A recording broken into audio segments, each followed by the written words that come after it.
I didn't realize my partner was manipulating me until he explained my own feelings to me. I 25F used to think my boyfriend 29M was the most emotionally intelligent person I had ever met. When we started dating, everyone said he was calm, patient, level-headed, the kind of guy who didn't get rattled by anything. I thought I was lucky to be with someone so steady. I didn't realize until much later that steadiness can look a lot like control when you're the only one in the relationship who is ever allowed to feel anything. It started subtly. He would interpret my emotions for me. If I was upset about something, he'd say, "You're not actually mad, you're overwhelmed." If I cried, he'd say, "You're not sad, you're just tired." If I confronted him about something he did, he'd say, "You're not angry at me, you're misplacing stress from work." Every correction sounded so logical that I eventually started believing him. Who knows me better than the person I love, right? Whenever we disagreed, he never raised his voice.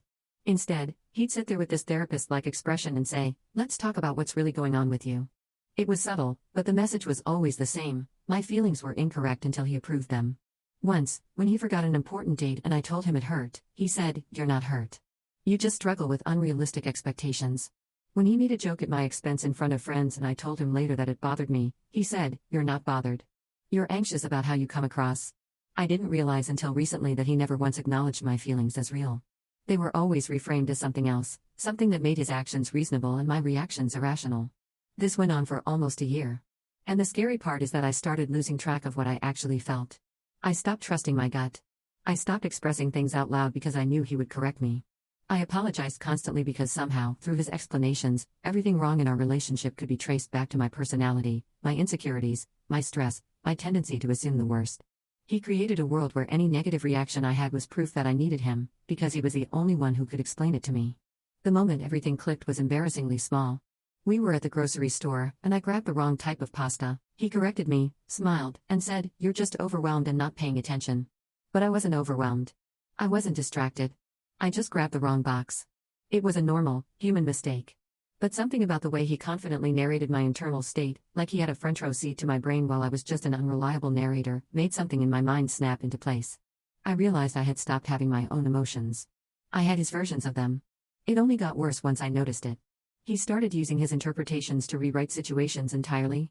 If he hurt my feelings, he'd say I misunderstood. If I tried to set a boundary, he'd say it was coming from insecurity. If I was happy about something he didn't think was important, he'd say I was overcompensating. It was like he couldn't tolerate the idea that I had a mind separate from his. The final straw came during a conversation about moving in together. I told him I felt unsure and wanted more time. He didn't ask why. He didn't ask what was holding me back. He just said, calmly, "You don't actually feel unsure. You're scared because you've never had a stable partner before. Once you realize I'm the best option for you, the fear will go away." I remember feeling an actual physical chill run through me. He wasn't listening to me. He was telling me who I was allowed to be. A few days later, his sister messaged me privately. She said she hoped I was okay. I asked why. She hesitated, then said, "He used to do the same thing to his ex. He needs control to feel secure. Please don't let him decide who you are." It felt like someone had reached into my lungs and given me air I didn't know I'd lost. I wasn't crazy. This wasn't normal. This was a pattern. When I tried breaking up with him, he didn't get angry, which almost made it worse. He just smiled sadly and said, "You're not breaking up with me because you want to. You're breaking up with me because you're confused and scared." And for the first time, I heard it clearly. That wasn't compassion. That was ownership. I walked out anyway. It's been weeks, and I'm still relearning simple things, like trusting my feelings, or believing that I don't need someone else to verify my emotions before they count. People think manipulation always looks like yelling or control or threats. Sometimes it looks like a calm voice saying, "That's not really how you feel." And sometimes the scariest part is realizing you believe them.